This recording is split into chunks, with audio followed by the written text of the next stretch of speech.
ಇದು ಕಾತ್ಯಾಯಿನಿ ಕುಂಜಿಬಿಟ್ಟುರವರ ಪಂಜರ ಕವನ. ಇದು ದೇಹ ಮತ್ತೆ ಆತ್ಮಕ್ಕೆ ಸಂಬಂಧಪಟ್ಟದ್ದು.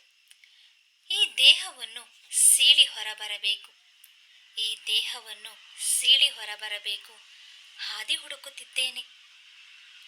ಕದಗಳಿಗೆ ಅವನು ಕೀಲು ಎಳೆದು ಬೀಗ ಹಾಕಿದ್ದಾನೆ, ಕದಗಳಿಗೆ ಅವನು ಕೀಲು ಎಳೆದು ಬೀಗ ಹಾಕಿದ್ದಾನೆ. ಕೀಗೊಂಚಲು ಅವನ ಕೈಯಲ್ಲಿದೆ, ಕದಗಳಿಗೆ ಅವನು ಕೀಲು ಎಳೆದು ಬೀಗ ಹಾಕಿದ್ದಾನೆ. ಕೀಗೊಂಚಲು ಅವನ ಕೈಯಲ್ಲಿದೆ. ಮೆದುಳಿಗೂ ಕದ, ಕಣ್ಣು, ಮೂಗು, ಬಾಯಿ, ಕಿವಿ, ಚರ್ಮಕ್ಕೂ ಕದ.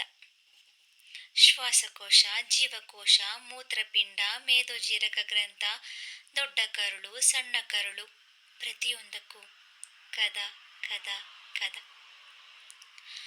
ಹೃದಯದ ಗೂಡಿನಿಂದ ಚುಂಚ ಹೊರಚಾಚಿ ಉಸಿರನ್ನು ಗುಟುಕು ಗುಟುಕು ಸೇವಿಸುತ್ತಾ, ಆಗಾಗ ರೆಕ್ಕೆ ಕೊಡುತ್ತಾ, ಕೊಕ್ಕುಗಳಲ್ಲಿ ಪಕ್ಕೆ ಕುಕ್ಕುತ್ತಾ, ಬೆಳಕಿನ ಕಿರಣಗಳು ಹೊರಬಳುವ ಕ್ಷಣಕ್ಕಾಗಿ ಕತ್ತಲಲ್ಲಿ ಕಾಯುತ್ತಿದ್ದೇನೆ. ಬೆಳಕಿನ ಕಿರಣಗಳು ಒಳಬರುವ ಕ್ಷಣಕ್ಕಾಗಿ ಕತ್ತಲಲ್ಲೇ ಕಾಯುತ್ತಿದ್ದೇನೆ.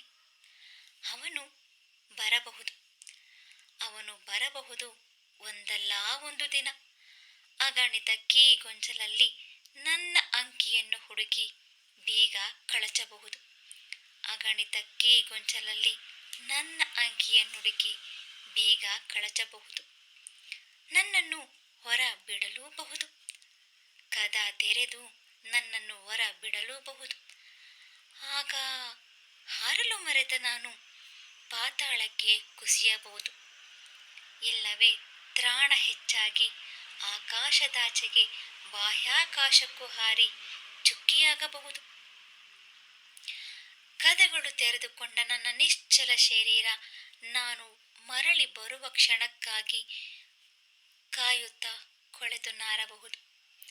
ಕದಗಳು ತೆರೆದುಕೊಂಡ ನನ್ನ ನಿಶ್ಚಲ ಶರೀರ ನಾನು ಬರುವ ಕ್ಷಣಕ್ಕಾಗಿ ಕಾಯುತ್ತಾ ಕೊಳೆತು ನಾರಬಹುದು. ಪಕ್ಷಿ ಹಾರಿದ ಮೇಲೆ ಪಂಜರವೇ ಹೀಗೆ, ಪಕ್ಷಿ ಹಾರಿದ ಮೇಲೆ ಪಂಜರವೇ ಹೀಗೆ. ಭೂತ ವಿಸರ್ಜನೆಯನ್ನು ಬಳಸಿಕೊಂಡು ಗಪ್ಪು ನಾರುತ್ತಾ ಇದಕ್ಕೆ ಸಾಕ್ಷಿಯಾಗುತ್ತದೆ ಕೆಲ ಕ್ಷಣ. ಭೂತದ ವಿಸರ್ಜನೆಯನ್ನು ಬಳಸಿಕೊಂಡು ಗಪ್ಪು ನಾರುತ್ತಾ ಇದಕ್ಕೆ ಸಾಕ್ಷಿಯಾಗುತ್ತದೆ ಕೆಲವು ಕ್ಷಣ, ಇದಕ್ಕೆ ಸಾಕ್ಷಿಯಾಗುತ್ತದೆ ಕೆಲವು ಕ್ಷಣ.